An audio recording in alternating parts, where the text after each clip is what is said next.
I am glad it's spring. Oh, I'll tell you, I've been looking forward to this all winter, and probably you have too. But along with the warmer air comes the possibility of storms. We've had this happen. You all know as well as I do if you've been watching. In fact, I kept on Channel 3, I think, through this night and just kind of watching because some of them looked like they might be coming our way. And when they actually had tornadoes touch down, and they knew it, and just tremendous coverage. They were on 6 hours solid coverage following these tornadoes. And these are some of the damage done in Missouri. I think the first one was Rogersville, and the other one somewhere else. Anyway, they tore through Missouri's as close as Lebanon. They had a tornado at Lebanon. But fortunately, no one got seriously hurt in all them. There was a few minor injuries, but no one got seriously hurt. And, that's just because of their following the early warning that took place. And I got to thinking about what to share with you this morning, and it's kind of just stuck in my mind that storms come. They come in all forms. There's the weather, like we've been seeing this week, but there's other storms in life. Max Lucado, this is a true story. Max Lucado told a true story of a parakeet named Chippy. Now, a reporter heard about this, and so on a Sunday paper decided to put this in there on the lighter side, and just to kind of tell this story. But it's interesting because little Chippy, the problem began when Chippy's owner decided to clean Chippy's cage, and she decided to do it with a vacuum cleaner. And she moved the attachment from the end, and she stuck the hose in the cage and was cleaning the bottom, and all of a sudden the phone rang. Well, the phone was right there on a stand beside the cage, so she just reached over to grab the phone, and about that time she heard a scoop. She looked up, and Chippy was gone. He'd sucked into the vacuum cleaner, and the bird's owner grasped, put down the phone, turned off the vacuum, opened the bag, and there little Chippy was, still alive, but stunned. And since the bird was covered with dirt and dust from inside the vacuum, she grabbed the little thing, raced into the bathroom, and stuck it under the faucet, and turned on the cold water, didn't want to burn it, to wash Chippy off. Well, then realizing that Chippy was really wet and cold, she thought, well, she needed to get him warmed up and dry, so she got out the hair dryer, and hair blasted the little thing dry again, and poor little Chippy never knew what hit him. A few days later, after the event, the reporter who initially had written this contacted the owner and said, wanted to know how little Chippy was doing. She said, well, Chippy doesn't sing anymore. She just sits there and stares ahead all the time. Well, storms do come.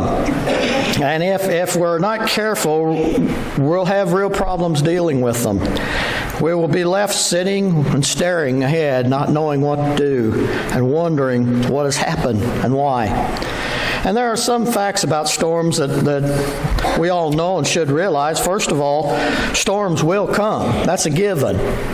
There are storms. We have these weather storms, and if you haven't been in one, you will be.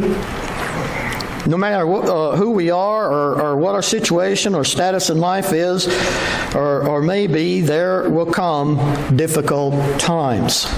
And that is not only proven through experience, but God even told us so. In fact, James wrote this. He says, consider it pure joy.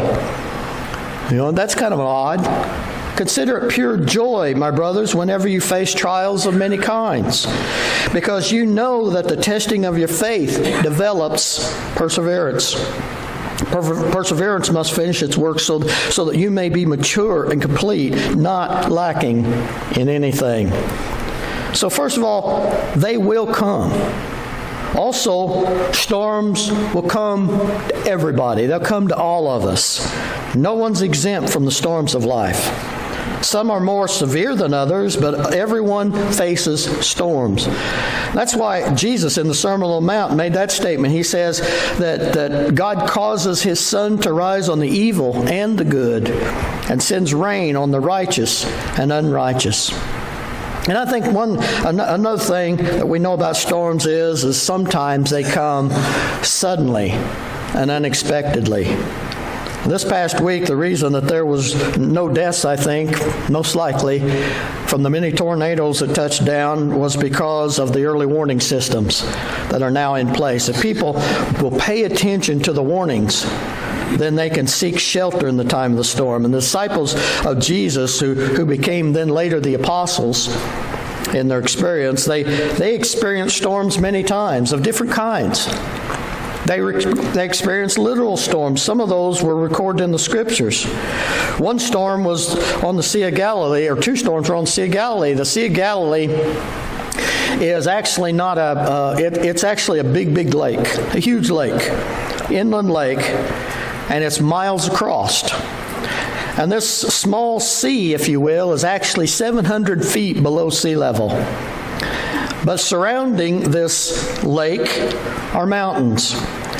And then all air coming down from the mountains hitting that warm seawater often brought up instant sudden storms that, if you weren't prepared for it, would catch you out on the sea. And some of those men were seasoned fishermen. They had been out on that sea their whole life, and they knew it well. And sudden storms still, however, created fear in them. Twice Jesus used these storms and allowed these storms to happen at first to teach his disciples lessons on faith. On one occasion, Jesus was with them, and they even, with Jesus there, struggled in their faith when the storms hit. It's over in Mark, the 4th chapter, and it reads like this. Leaving the crowd behind, they took him along just as he was in the boat. And there was also other boats with them. A furious squall came up, and the waves broke over the boat so that it was nearly swamped. Jesus was in the stern, sleeping on a cushion, sleeping through this. The disciples woke him up and said to him, "Teacher, don't you care if we drowned?"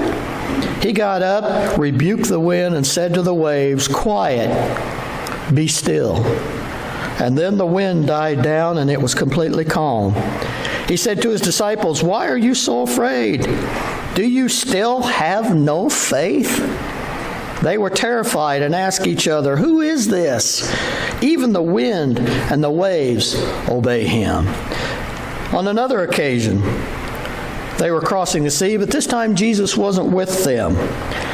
And over in Matthew 14 chapter, the boat was already a considerable distance from land, buffeted by the waves because the wind was against it. And during the 4th watch of the night, Jesus went out to them, walking on the lake. And when the disciples saw him walking on the lake, they were terrified. "It's a ghost," they said, and cried out in fear. But Jesus immediately said to them, "Take courage. It is I. Don't be afraid." "Lord, if it's you," Peter replied, "tell me to come to you on the water." "Come," he said. And then Peter got down out of the boat, walked on the water, and came toward Jesus. But when he saw the wind, he was afraid and began to sink and cried out, "Lord, save me." That's an amazing story. Immediately, Jesus reached out his hand and he caught him. "You have little faith. Why did you doubt?" And when they climbed into the boat, the wind died down. And then those who were in the boat worshipped him, saying, "Truly, you are the Son of God." Later, speaking from experience and inspiration, the Apostle Paul had an even worse experience. He was on a different sea, and he tells of his experience of dealing with storms after being arrested as a Christian, and that in itself was a storm itself. Paul appealed his case to Caesar. which as a Roman citizen he could do. And if as a Roman citizen you appealed your case, it had to go to Caesar. So by ship they began their journey to Rome, but it was not going to be an easy journey. It was a rough journey. This harrowing journey was found over the 28th chapter of Acts. Let me just share that with you briefly. Paul warned them, "Men, I can see that your voyage is going to be disastrous and bring the great loss to your ship and cargo and to our own lives also." But the centurion, instead of listening what Paul said, followed the advice of the pilot and owner of the ship. Since the harbor was unstable in winter, the majority decided that they should go and sail on, hoping to reach Phoenix and winter there. This was a harbor in Crete, facing both southwest and northwest. When the gentle south wind began to blow, they thought they would attain what they wanted. So they weighed anchor and they sailed along the shores of Crete. Before very long, a wind of hurricane force came. It was a northwest easter, swept down from the island, and the ship was caught by the storm and could not head into the wind. So we gave it way to it, and we were driven along. As we passed to the lee of the small island called Cauda, we were hardly aware that, to make the lifeboat secure. When the men had hoisted it aboard, they passed ropes under the ship itself to hold it together. Fearing that they would run aground on the sandbars of Syrtis, they lowered the sea anchor and let the ship be driven along. We took such violent battering from the storm that the very next day they began to throw the cargo overboard. On the third day, imagine 3 days of battling this storm, they threw the ship's tackle overboard with their own hands. And when neither sun nor stars appeared for many days, the storm continued to rage, and we finally gave up all hope that we were going to be saved. After the men had gone a long time without food, Paul stood up before them and said, "Men, you should have taken my advice not to sail from Crete. Then you would have spared yourselves this damage and loss. But now I urge you to keep up your courage, because not one of you will be lost. Only the ship will be destroyed." Last night an angel of God, whose I am and whom I serve, stood beside me and said, "Don't be afraid, Paul. You must stand trial before Caesar, and God has graciously given you the lives of all who sail with you. So keep up your courage, men, for I have faith in God that it will happen just as he told me. Nevertheless, we must run aground on some island." On the 14th night, we were still being driven across the Adriatic Sea when about midnight the sailors sensed they were approaching land, and they took soundings and found that the water was 120 feet deep, and a short time they later took soundings again and found it 90 feet. Fearing that we would be dashed against the rocks, they dropped 4 anchors from the stern and prayed for daylight. In an attempt to escape from the ship, the sailors let the lifeboat down into the sea, pretending they were going to lower some anchors from the bow. And then Paul said to the centurion and the soldiers, "Unless these men stay with the ship, you cannot be saved." So the soldiers cut the ropes that held the lifeboat and let them fall away. Just before dawn, Paul urged them to all eat. "For this last 14 days, he said, you've been in constant suspense and have gone without food, and you haven't eaten anything. Now I urge you to take food. You need it to survive. Not one of you will lose a single hair from your head." After he said this, he took some bread and he gave thanks to God in front of them, and they broke it and they began to eat, and they were all encouraged and ate some food themselves. Altogether, there were 276 of us on board.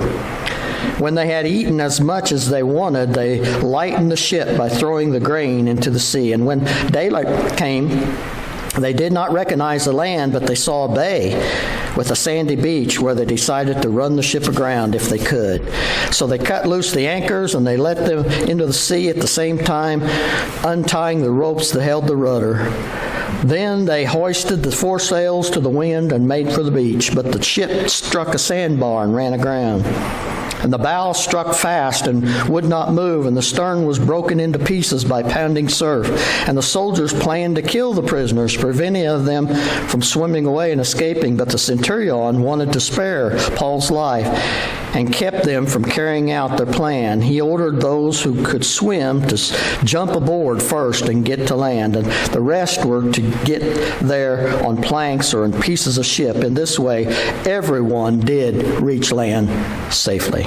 Now, we could just dismiss these events as just kind of a really neat story, really special events that took place in the Bible that you really don't have much application or connection to. But I think there are several lessons here that we can learn, we can draw from what happened in these storms.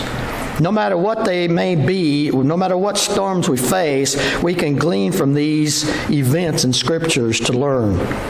I think the first question, though, we need to ask is who will you trust? Who do you put your trust in? Notice in that story over there in Acts 27:11, it said, but the centurion, instead of listening to what Paul said, followed the advice of the pilot and the owner of the ship. Often storms come and are not avoided because we don't trust the right people. We don't trust the right source. We trust ourselves sometime instead of listening to the leading of the Lord. Sometimes, like Paul, you don't have a choice but to be in a storm, but you trust God anyway, and the storm will still come.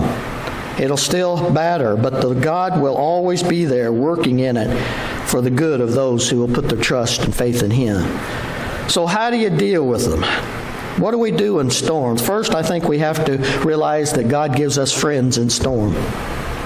He gives us friends. The first way God works in our lives in the stormy times is He puts people there at the right time, at the right places to help us through. And I believe that sternly. Notice in the first verse of Acts 27:1, Luke is the author of the story and of the book of Acts. Luke says that we did this. We did that. He was there. Luke, a doctor, possibly allowed to go with Paul as a physician or doctor, or perhaps traveling as a ship's doctor, but he was there with Paul. There was also Aristarchus, as recorded in verse 2, Paul's companion, who is referred to later. He went to him with Rome. He very possibly was a prisoner, too, because it says over there he was a fellow prisoner, Paul says in Colossians 4:10, a fellow prisoner with me here. And they mentioned by Paul and Philemon 1:24 as Paul's fellow worker, his fellow laborer, Aristarchus. It was doubtless a great comfort to Paul to have these men with him, two such valuable friends. And there was also friends that they come up to in Sidon. Notice in that 27th, third verse, it says, the next day we landed at Sidon, and Julius, in kindness to Paul, allowed him to go to his friends so they might provide for his needs. God puts people in our lives. Take heart when the seas get stormy. And look around for the people that God has put in your life to help you through them. He puts them there because He knows that we can't make it alone. Like it or not, we need one another. We need each other. That's what the church is all about. But that's also what family is all about. That's what friends are to be all about. The storms of life aren't meant to be weathered alone, and we're foolish if we try. Also realize that, again, the storms are inevitable. That doesn't mean that we won't struggle. The ship Paul was on finally did tear apart and sink. But just as Paul had promised, even though everything else was lost, no life was lost. As people we interviewed this past week, on the news, one thing just kept popping up. I don't know if you watched any of that or not. One thing kept popping up over and over again. Possessions don't matter. It doesn't matter that we've lost all this. We still have our lives. We still have our families. We still have each other. Possessions don't matter. Over and over again. I saw that 4 or 5 times people say that. And when the storm hits and your life is thrown upside down, that's when we start to thinking about what really is important in life. If the truth be known, we all have too much. We all have too much.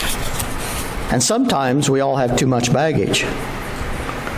We carry too much in this life that we put value on. Sometimes we need to clear the decks and throw things overboard that distract us from what's really important. Life, family, friends, and most of all, the Lord Jesus Christ. Those are what makes life valuable, are those that God has put into our lives. Storms come in all ways. Sometimes it's literal, like we've seen this past week, and I hate to say it, but they're predicted more for this coming week. But anyway, sometimes people lose everything they own in this world through fire, through destruction. We've seen a lot of that this past year. Sometimes the storms come in the form of illness. Sometimes they come in the form of actually losing loved ones. Sometimes it may be trials that we face financially or relationally with others. But as Christians, we can learn from those who found themselves in storms and how Jesus responded to it and how they responded to it. That may seem too simple to some, but the answer is always turn to Jesus. Keep your eyes upon Jesus. You know, Peter is cut down a lot and criticized a lot because he sunk in the sea. But I give him a lot of credit because he stepped out of the boat. Peter was also one that walked on water. It wasn't until he took his eyes off Jesus that he began to sink. And Jesus, he said, but the very next thing he says said, Lord, save me. He called to the Lord for salvation. That may seem too simple to some to just say, turn to Jesus in the time of a storm, but that is the answer. That is the answer. Looking at these storms in Scripture, someone has suggested that there are 5 actions that we should take whenever we find ourselves in life storms. And we can take it from this story of the shipwreck of Paul. We need to, first of all, spend some time alone with God. We need to go to God. We need to pray. We need to spend some time with Him. We need to acknowledge His presence in the storm. He may not have caused it, but He may be allowing it to take place for our own good. Do we really trust Him? Do we have faith in Him that He will help us through? We need to believe in His promises because He's promised, I'll never leave you. I'll never abandon you. I'll always be with you. We need to count the blessings that we have and realize that He does and continues to bless us on a continual basis. And we need to count our blessings even in time of storm. And we need to get rid of excess baggage. Those things that are distracting us, those things that are bringing us down, those things that are in our lives that we consider so important that they keep us from seeing Jesus clearly. It may be sin. It may be activity. It may be something else in our lives that distract us from the Lord. But we need to throw overboard that excess baggage. And I think if we do these things, we can understand Jesus and see Jesus in our lives in all circumstances. Because that's what He said. That's what He promised. We have an invitation hymn this morning. And we invite you to put your faith and trust in Jesus. As has been sung many times, He is the anchor that keeps our soul steadfast and sure while the billows roll. He is the one that gets us through the storms. I don't know how anybody can do it without Him. Is He in your life? Have you given your life to Him? Have you turned it all over to Jesus? Have you accepted Him as Lord of your life? Accepted that wonderful sacrifice that He made for you? If not, why not? come and share that with us at this time as we stand and we sing.